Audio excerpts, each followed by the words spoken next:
carbon removal is expensive right now, just like solar was expensive 20 or 30 years ago. But our analysis shows that in the next 10 years, carbon removal starts saving us money, because when we're done driving EVs and installing solar, like we have the very hard work of decarbonizing aviation and agriculture and steel and cement and all these other industries, right? And that's when carbon removal stops looking expensive and actually starts looking a lot more affordable. We can save over 50% per ton on the marginal cost of abatement. That's that cost of getting that extra ton out of the atmosphere by using carbon removal than without it.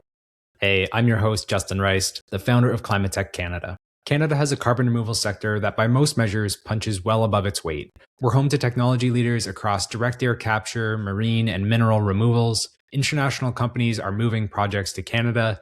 And just last month, a new coalition backed by the federal government, big banks and tech leaders announced a target to mobilize $100 million in support for Canadian carbon removal projects by 2030.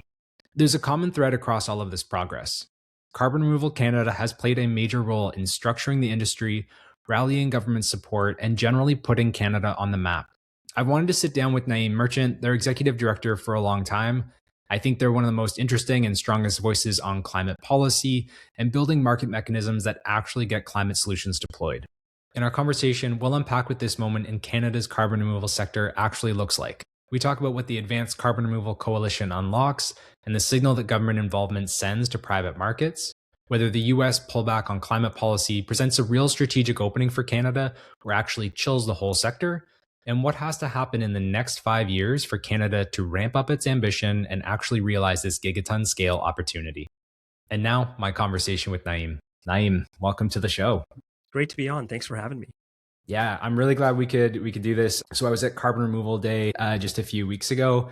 One of my favorite climate conferences. It's just a really interesting group of people. The depth of questions is a ton of fun. So lots of threads from that event that I'm looking forward to unpacking here. Yeah, that was actually our third, believe it or not. The first one was so small today, and it was like 80 people in Ottawa or 90 people in Ottawa. And this last one, 300 people across government, industry, academia, civil society. Like, it's been really encouraging to see how much the sector's grown in Canada. And Carbon Removal Day has been just really central to that. And we really enjoy being able to host that each year with the government support. So thanks for coming. Yeah.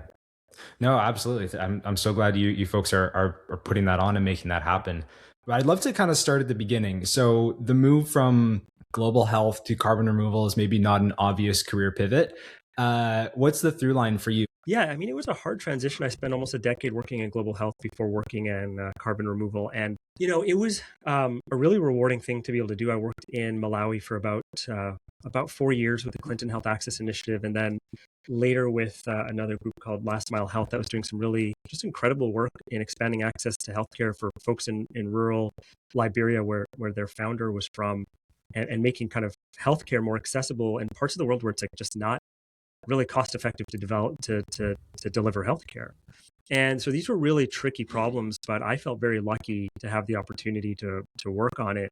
But 10 years of doing that, and it starts to take a toll on you. But one other thing is that you realize you work with these incredible people in Liberia or in Malawi or wherever you're working in the world that are just like ready to take up this challenge themselves. And I'm kind of like, well, what am I doing here? Right. And I wanted to think about like, how can I just do something where I can, contribute to something, but start working on a problem from just like my home base or at least somewhere close to it. And so, so I started going down a rabbit hole on climate in general. This was maybe 2018, learning as much as I could about climate, and realized that climate is a people problem, right? Like, a lot of people come to the work thinking about it as an environmental problem, and that very much is true. But for me, I was like, wow, like all of the things that we were working on in global health, whether that is expanding access to healthcare or other kind of development challenges, are all going to be exacerbated by climate. Right. Yeah. And so, yeah, I got interested. I started in the consulting practice called the Carbon Curve back in 2019, 2020, working with kind of nonprofits and startups in the space, and was thinking about like, how do we scale up this new suite of technologies? And the through line there was like, at my time in global health, with the things that I was working on was, how do we scale up access to HIV medicines or vaccines that were higher cost? How do we drive the cost down? How do we improve deployment of these things? How do we marshal government support to scale up access to these life-saving medicines and treatments and healthcare workers. And and so a lot of the same kind of things that I do now in terms of thinking about how do we lower the cost of carbon removal, how do we scale it up, some of those same principles, and how can the government play a targeted but like effective role in helping make that happen are definitely applicable now. So it's been really cool to totally switch content areas, but there's things that I learned in my previous career that certainly apply here.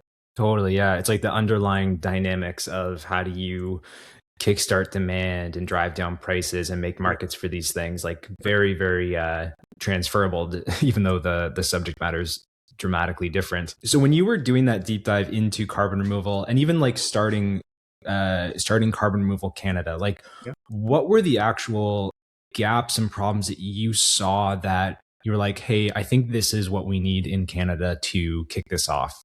right, yeah. Well, it was, it was a lot of us that got together really at the beginning. So it was like a group of Canadians, some in Canada, some abroad. At the time I was living in the States, that had the same kind of thought that like, wow, carbon removal is like this really important area that's been ignored for a very long time globally. It can be very impactful if we do it right. And Canada is just like uniquely positioned to scale up carbon removal, right? We have the geology in terms of our for carbon dioxide storage that I can get into. We have like industrial relevance, like industries that can, have that where technical skills exist or that are transferable to carbon removal. And then we have like I think a reasonable commitment to fighting climate change. But there was nothing really going on. I think there's like a lot of conversations that happening Hmm. around this. It was like 21, I'm going to say 2021, 2022, and the conversation started as like this monthly call amongst these Canadians, and it turned into like a steering committee, and it turned into like a collection of people that are just enthusiasts and interested in carbon removal, and other people that ran NGOs and were like, maybe this is part of our organization, and so we had all these conversations about like what should Canada's role be in carbon removal. We need to do this. We need to remove CO2 from the atmosphere. It's a kind of a critical kind of aspect of addressing climate change. But what's Canada's role uniquely, and how do we actually implement that? And so we really like spent a lot of time thinking about like what are Canada's strengths, and how are we well positioned, but like also what are the gaps, and to your question, like the biggest gap that appeared for us was that we just needed really ambitious policies to scale the sector. Like we lacked ambitious policy. We had policies that were somewhat supportive of carbon capture, which is preventing CO2 emissions from entering the atmosphere, but not a lot on carbon removal. We didn't have much of an organized ecosystem. We had companies that were like working on this and actually punching above their weight on this, but there was not like an interconnected ecosystem, and there wasn't like a way to include communities and other decision makers about this entirely new approach to fighting climate change, right? And especially there wasn't like a disinterested actor. Like there are companies working in carbon removal, but they have an economic incentive to encourage communities to adopt this suite of technologies. Or they have an economic incentive to tell governments, yeah, we should scale up this technology. But no one that was kind of arm's length on that, right? Yeah. And so the gap we identified was there was a lack of independent, authoritative kind of advice on carbon removal. There was a lack of policies that existed and a lack of an ecosystem that was well organized to really make this a thing. And so myself, Michael Bernstein, our co-chair and also the CEO of Clean Prosperity, and a bunch of others started Carbon Removal Canada in early 2023, and the goal was to address those exact kind of gaps that we saw in the market. Very interesting. It reminds me of there's a book, Essentialism, by Greg McKeown, and there's this diagram where all these arrows are kind of going in various different directions, and Right. then the alignment is they are all kind of pointing in the same direction. Mm, And that kind of like it kind of reminds me of that, where it's a bit of like that coordinating aspect because everyone's in their own lane, doing their right. own thing, building their project, etc. Right. But you kind of need that connective tissue alignment and almost like wrapping it up and saying to government, here's an industry and this is a thing. How Right. do we support that? Right.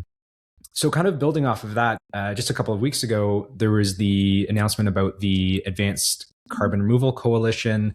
So you have the federal government, some of the big banks like RBC, BMO, Shopify, targeting $100 million in new support. for carbon removal projects. I'd love to get your take on like what's actually new here versus what was already committed, and like because this isn't really even it's different from Frontier, right? It's like not just a purchase commitment; it's a little bit broader. So, what's kind of genuinely new here? Yeah. Well, I think what's new here is a formal commitment to doing something about carbon removal. I think all of these companies and organizations that are involved in the Advanced Carbon Removal Coalition, have done something on carbon removal, right? Like it's not entirely new to them. But what's new is the new funding support that they've committed to getting us to that 100 million by 2030. And hopefully we can grow that over time and grow this like kind of collection of companies over time. But it's also just this recognition that carbon removal needs to be part of the solution. That has really been lacking, like a really formal, like, this is what we're going to do. We have to do carbon removal at scale. And we are, not going to just talk about, hey, we're going to plant some trees, which is great. We should all do that. But like, it's a serious commitment to advancing this as a sector from Canada's private industry. The other thing that's new about this that I think is really worth emphasizing is the tie-in with the Government of Canada. So the Government of Canada is a member of the Advanced Carbon Removal Coalition. And that's important because the Government of Canada, and we can maybe talk about this later, but the Government of Canada has made its own commitment to buying $10 million worth of carbon removal services in the near future. But like the idea here was like, let's get government to serve as a lever essentially for other companies to come on board and say like, let's do this too. Let's show that same ambition so that Can we you can have a, can you just unpack that lever a bit? Like, yeah. why is that a lever? Why does that bring in more people to see a government doing that? Right. It's a good question. So it brings in more people by having the government as part of this coalition to commit to buying carbon removal to address its own emissions. It signals to the private sector like there's a very credit-worthy buyer that takes this stuff seriously. That's going to put its money on the table to help solve this problem. And it adds credibility to the process of buying carbon removal, especially permanent carbon removal services like direct air capture, enhanced weathering, and biochar, and some of these other kind of more emerging methods of carbon removal that tend to be pretty high cost right now. And it shows that this is supported by a government industrial policy effectively, right? That this isn't just kind of like a one-off, like trendy thing that a couple companies said, hey, this is kind of cool, let's do it. Maybe that's how things started, maybe 5 or 6 years ago, but that this has reached a level of maturity where a very discerning and risk-averse buyer is getting into the field to help support it. And in doing that, create the necessary market, or helps create the necessary market to help bring on investors and other financiers that are going to be critical in helping companies scale up their technologies. So this coalition, it kind of gives that stamp of, hey, there's really institutional heavyweights that have put their stamp of approval on this. Does this change the risk calculus for other institutional capital to come in, or is this still more kind of catalytic capital, like, hey, this is proving it, getting it up off the ground? It's a little bit of both. Mm. And I think, the companies that are involved will decide kind of where they're comfortable. Some companies are going to be more comfortable with more emerging technologies and helping new companies get a first of a kind facility off the ground. And others will be like, this particular technology has a higher technology readiness level. They're in better position to deliver large quantities of tons. Let's go do this and maybe do it at a lower cost per ton. So it's going to look different for every company that's involved. What's similar is a commitment to supporting the carbon removal sector, specifically permanent carbon removal solutions. And it is a commitment to growing a market that is absolutely necessary in order to effectively scale it. But one thing that's worth pointing out is the Pembina Institute, their CDR center, which does some really great work around where private buyers like these companies think about carbon removal. But some recent research from them showed that I think it was a small majority, but a majority of Canadian companies are more likely to buy carbon removal when they see the government doing it first. Oh, So interesting. so that Yeah. government purchasing de-risks the market for private buyers, right? And hopefully we think can act as a magnet for broader investment.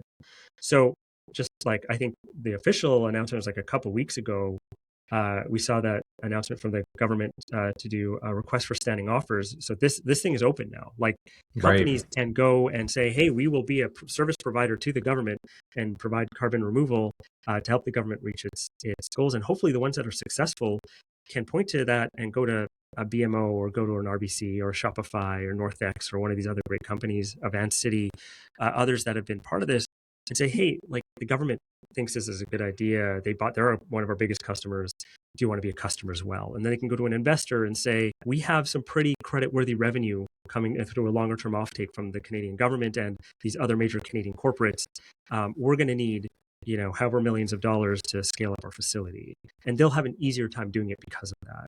So I think that's how this is ultimately a lever, and why the government's role is so critical in it as a catalyst. Yeah. It's interesting, I feel like one of the main roles that government has often played is kind of that upfront, like early risk capital grants to kind of get things off the ground. And now seeing that public capital being deployed as a buyer is like a very different signal, I would imagine, for the market, where it's like, hey, people are actually buying this. I've heard another barrier for some folks actually getting into buying carbon removal is just the due diligence of which projects, which companies are actually credible and that I can like trust. And I feel like that's another like great bonus is you can see some of these large institutions again putting their kind of, hey, we've done some due diligence here on these projects. Kind of you can almost use it as a proxy due diligence if you wanted to start kind of incorporating that into your own emissions without having to go top to bottom due diligence on the whole thing. Absolutely. And the way Advance is structured is to make as much of that information accessible as possible, because we want more buyers. Like the problem we need to solve right now is how do we get more buyers? More of the Canadian banks, though they've shown some leadership here, more tech companies, but also just like traditional companies that we can all think of to just buy some tons of carbon removal. It doesn't even need to be a large volume, right? Like you can just get started. Mars has set up a really great program where they walk companies through the process of buying carbon removal. And it's like, I don't know, it's not a ton of money. It's like $10,000 in purchases or something like that. It's the idea is, and to your point, it's like, how do you just get comfortable with this process? Because you are buying something that you are not going to take delivery of, right? No one's showing up at your company's like headquarters with a truck full of carbon removal, right? That's going somewhere else. So I get it, right? This is hard for people to kind of wrap their heads around. And whatever we can do to make that easier for people, the better. And that's what Advance is also designed to do in its structure. And then, so you do a ton of work with government. What's the pitch to government and maybe even the wider public about why this is a good investment for Canada and public dollars? Yeah, it is a great question. It comes up, it comes up a lot. And ultimately, we actually just released some economic modeling in partnership with Navius that it'd be great to link to actually. Yeah, we can put that in the show notes. Yeah, that would be great. I mean, one of the key findings of that modeling that was done was demonstrating that carbon removal helps Canada save money on its path to net zero, right? So carbon removal, these technologies that pull CO2 out of the atmosphere, and some of them can be very energy intensive, some of them can be land intensive. They all have great benefits. They all have their drawbacks, right? But it's been framed as this thing that's like really expensive. And it kind of is. It's expensive in the way that like it's kind of like saying, well, if I build a sports car in my garage, as I've heard one person put it, it's going to be really expensive to do that. Right. Yeah, of course, it's going to be expensive if you build a car in your garage. But we're at a really early stage here. We're not taking advantage of economies of scale and so on. So the thing that we think is going to be really, really important is how do we like solar being expensive a long time ago, like how do we kickstart this industry so that we can get carbon removal down the cost curve? And just like public dollars were actually critical to helping doing that for solar, we think public dollars will be helpful to do that for carbon removal.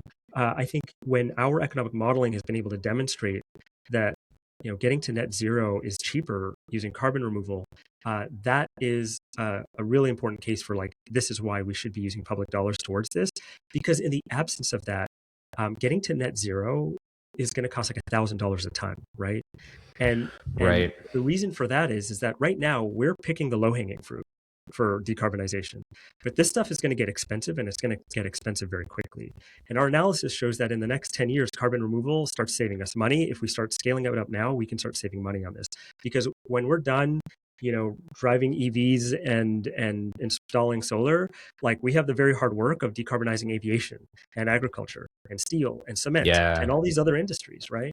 So if we're going to do all of that work, we're going to need to find you're going to need to find more cost-effective ways of doing it, and that's when carbon removal stops looking expensive and actually starts looking a lot more affordable.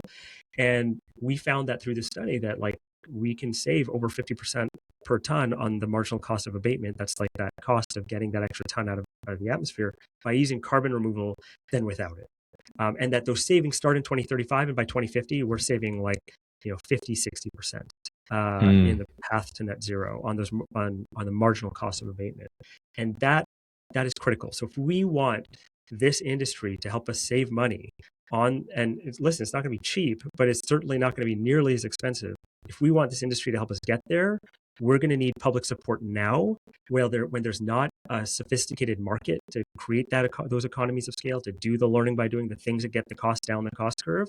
We need public dollars to go do that now, so that in 2030, 2035, when we start relying on this stuff more, it's not going to cost 600 or 700 or 800 or $1,000 a ton like it does now. We want Yeah. it much cheaper, like we've seen with solar, wind, batteries, and other climate technologies. That makes a lot of sense. And then so we the conversation tends to focus on what the federal government is doing. Tax credits, carbon pricing, Canada Growth Fund. What Yep. about the provinces? Like what role do you see provinces playing in CDR, and like are there any areas where you can point to that people are doing really interesting work there? Yeah. Yeah. We're seeing Alberta take this very seriously. Hmm. And one of those ways is through the ACIP program, which is essentially an additional grant on top of the federal government's investment tax credit for direct air capture. So to just put the back up a little bit here, the Canadian government offers an investment tax credit to deploying direct air capture that amounts to about 60% of the capex for getting a new direct air capture facility built. We'd like to see that investment tax credit applied to more technologies than this direct air capture. So that's part of the kind of advocacy work that we're doing. But the government of Alberta has shown some real leadership here and said, like, listen, we've been doing carbon capture. We have the right geology. We know how to do this. Let's top up that investment tax credit. And as a result, Alberta has attracted and has been a magnet for direct air capture. Like companies from around the world are setting up shop in Alberta because Alberta said, yeah, that 60%, I think we can add 10 or 12% to that. And that's what Hmm. they're doing. And so their recent budget, they have announced a plan to roll that out. And we just need to see more stuff like that across other provinces. Another thing is that sometimes, to my dismay, is that our industrial carbon pricing system is a patchwork of pricing systems run by different provinces. So it can be a little complicated, right, to figure out how to get carbon removal credits recognized in these compliance markets, right? So if an Yeah. industrial emitter wants to comply with the regulations, it can buy carbon removal to do that. And unfortunately, like this is something that's like kind of probably more fragmented than it needs to be. And so provinces that I guess play a role in kind of designing these programs, for the most part, integrating carbon removal into those programs and saying, we want to see like your part of your compliance schedule is buying a small amount of carbon removal that slowly increases every year. That would be a really powerful demand signal for the carbon removal sector. And so that's another thing we'd like to see happen. And we see, provinces looking at and starting to integrate carbon removal into their compliance systems, but there's a long way to go there, and that's going to be kind of a longer term opportunity. And lastly, I think most importantly, at least in the near term, is provinces need to figure out a way to update regulations to make it easier to deploy projects. And the federal government can help there, with a major project office or whatever other kind of mechanisms that are existing right now. But just like we need to be building in this country across all industries, we need to be building carbon removal, and our governments need to make sure at the provincial level and the federal level that our regulations make sense so that we can get projects off the ground more quickly.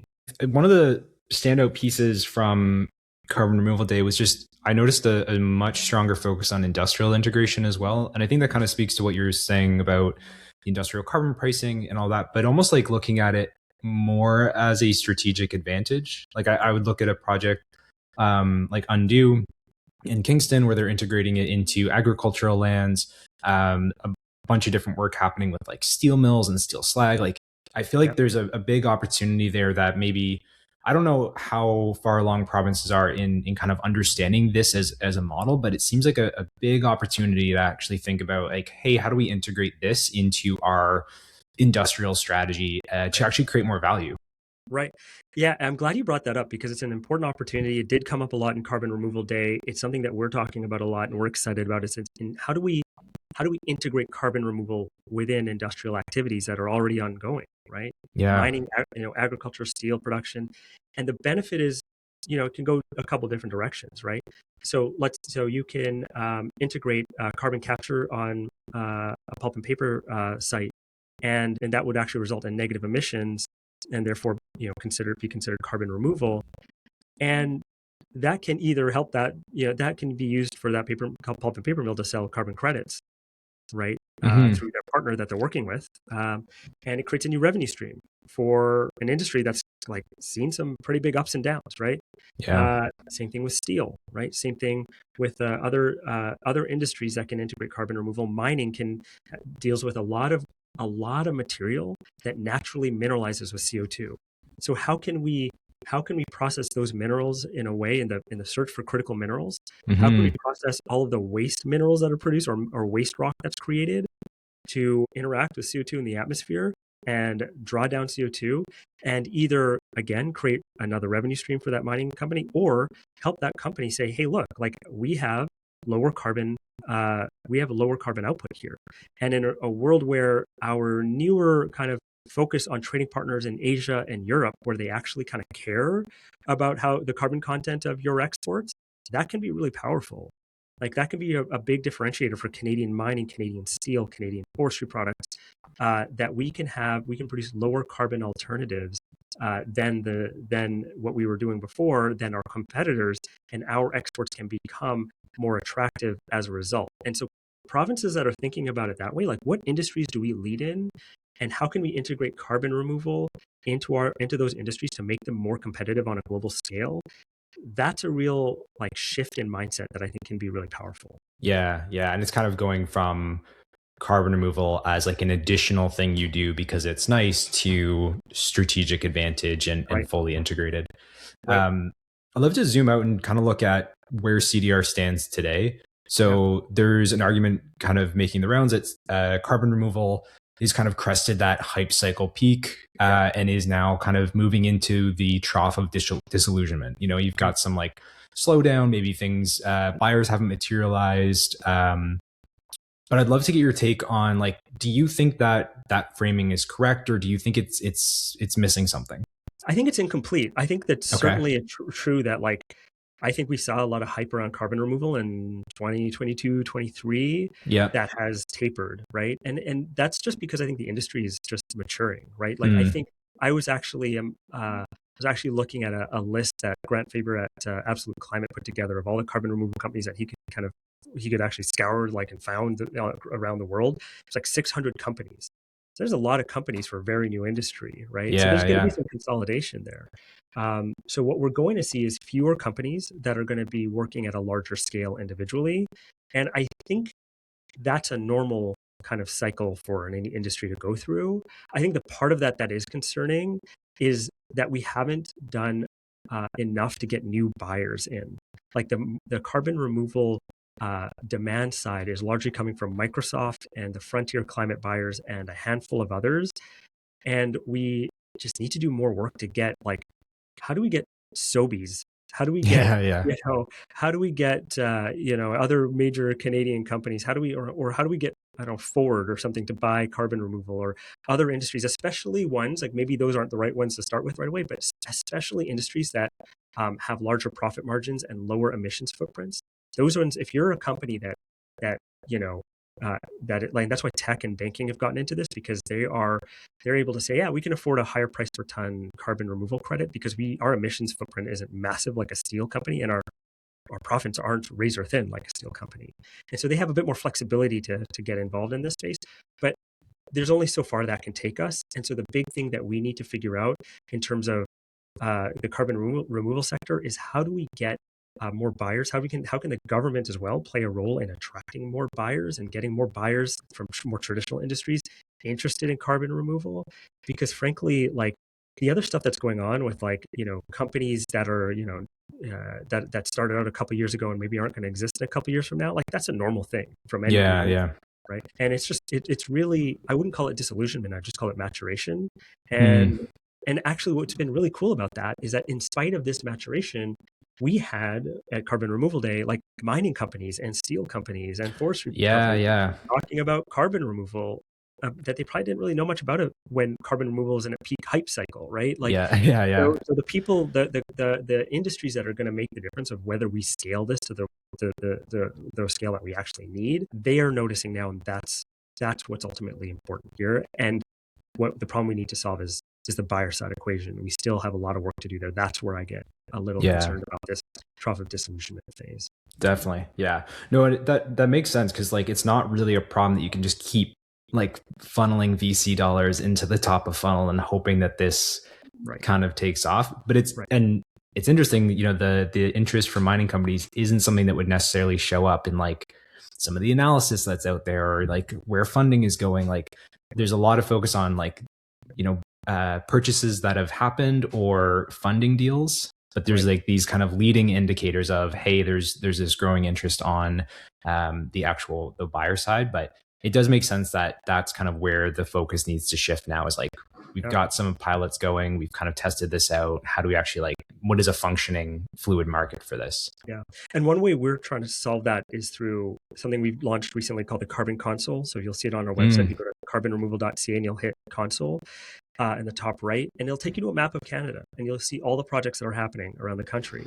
And those are publicly available. That's publicly available information that we've just kind of aggregated. But what's useful about that is that you can kind of see it from a lens that's not, like you're not going to find it in like corporate filings. You're not going to find it in like, some other source. It's just like a visual, like, hey, here's where stuff's happening, and it's happening in partnership with this industry. And what we're looking to do, and we're going to get started soon, I can't talk about it now, but like Mm-hmm. to do that at a provincial level to say, hey, like, how do we pair this cluster of paper mills or steel companies or mining companies with carbon removal solutions that exist there? And that's information that we would love to make more available to folks, because you're absolutely right. Like, it's really hard to get this information and see what's being tested Mm-hmm. out right now. Yeah, it would be such a great model to be able to also share with the rest of the world. Like, Right. this is how Canada's kind of building the market and integrating it. Here's the console. You can kind of check that out. I did want to get your take on the like what's happening in the U.S. Mm. And I listened to your recent episode with a couple of folks.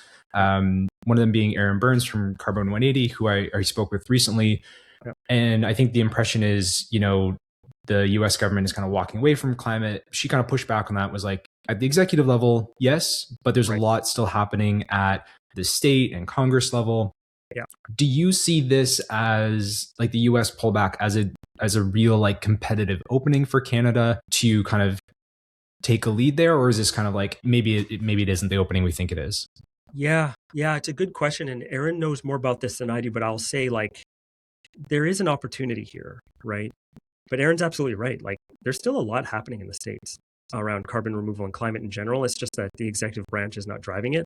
And we'll see how things go with the midterms. And we will, I imagine, continue to see like support for climate and carbon removal initiatives in the States that are meaningful. And we're talking about the biggest economy in the world. So, even if they're doing less, it's still a lot. And so we say, yes, it's an opportunity for Canada, but we have to intentionally seize it. And the Yeah. worry that I have is that we're just like, oh, they pulled back, great, then we're just going to like move into the fast lane here. And to some degree, we've seen that, right? Like, I talked about those policies that were supportive around investment tax credits that the federal government and the provincial government put in place. That's attracted a company called Carbon Capture to relocate their demonstration project to Canada from the US. That's attracted a major direct air capture company like Climeworks to put down roots here and open an office with plans for building out in Canada. So, it is creating it is an opportunity for Canada. Yeah.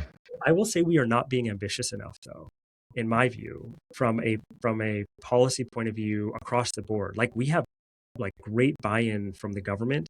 They are thinking in the right way about carbon removal, but like the opportunity that has been created with this US pullback is going to be harder to take advantage of and harder to seize than I think we realize. And it's going to require policy ambition that we're not quite there yet, but we're doing the right things, right? We are taking the right steps.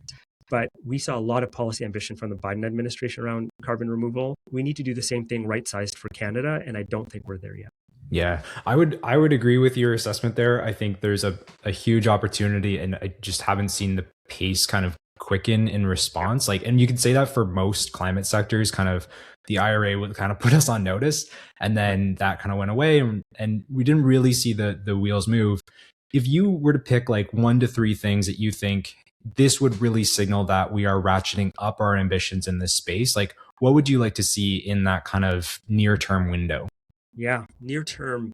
So near term, I think, is really leveraging the strength that we have in research and development in Canada, but then taking that to the next level for demonstration and commercialization for projects. I think we're a little bit, I think the support there is a little thin, right? So, like, I think, for example, we need dedicated technology agnostic funding for demonstration scale projects in direct air capture, in ocean based methods, in forest based methods, ag, everything. Right now, so much of our focus has been on direct air capture. Direct air capture is great, but there are other methods of carbon removal that need our help. Carbon mineralization is an area that we're really excited about. So, we need to see more funding support for demonstration and commercial scale projects through things like the Energy Innovation Program and however that's going to be reformulated for research development and deployment, right? Not just the R&D side. We need to have more tech agnostic incentives for commercial deployment as well. So, like I said before, Canada has this great investment tax credit that has attracted direct air capture companies because it applies to direct air capture. We need more incentives like that will support companies that are interested in the forestry approach to carbon removal or the carbon mineralization or steel related approaches to mineralization. Ocean based methods are really exciting. Canada has the longest coastline in the world. So Hmm. our ability to deploy ocean based carbon removal methods is second to none. And there's just incentives that are needed to help make the economics work better. And if we can make the economics work better, then over time, those public investments that we need from the government in terms of R&D and being able to get commercial incentives off the ground, those are kind of two policy areas that are needed ASAP. Then those public dollars can be reduced over time, right? And we can work with the like existing market mechanisms and compliance systems to help drive this. But right now, the compliance markets just aren't where they need to be to really support carbon removal yet. It's still too early stage. And so these more kind of tech agnostic, but smartly designed research and development programs that can get new technologies off the ground and then can take more mature technologies and get them out of the lab and actually deployed at a meaningful scale in the thousands of tons per year. That's what we need right now. And that's not big. We're not saying we need like megaton scale facilities tomorrow. That would be great, but that's not realistic.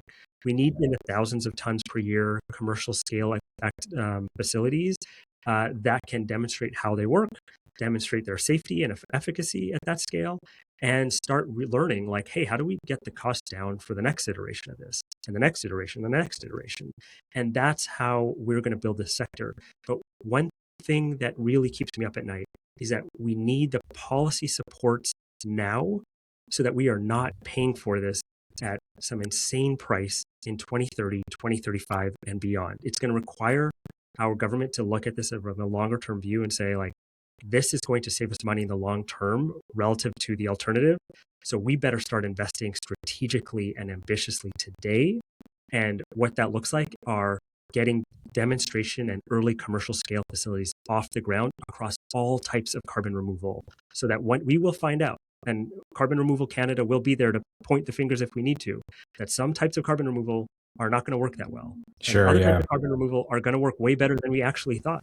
Some types of carbon removal are not going to come down the cost curve the way we want them to, and others are going to come down really, really fast, faster than we thought. But we don't know any of that right now. We need to Hmm. build to a scale where we can learn that, and we have to prove that these things work. And that's where we need federal dollars to go to right now so that we can be best positioned as a country to take advantage of that opportunity in the next 5, 10 years and beyond. Perfect. I think that's a great call to action. I think we can leave it on that note. Naeem, where can people find you and carbon removal if they want to learn more, follow what's happening in the space, and like check out some of those resources you put together? Yeah, great. So the first thing is the Carbon Removal Canada website, carbonremoval.ca. All of our resources are there. We have fact sheets, reports, everything you could kind of need to learn about kind of carbon removal, and especially from a Canadian vantage point, is all there. So I hope that can be useful to folks. And then, you can also, if you're interested in just learning about carbon removal beyond just Canada and like want to nerd out on this more, I, like you, have a podcast. It's called The Carbon Curve, and so you can find that on most podcast apps. And be sure to subscribe. It's one way to learn about what's happening around the world in carbon removal, and you learn pretty quickly. Like, Canada is doing a lot, so something to be really proud of in Canada. Yeah. And we can continue doing that, but we have to make the right decisions on this. Absolutely. Naeem, thank you so much for making some time for us. Really appreciate it. Thanks so much for the time, Justin.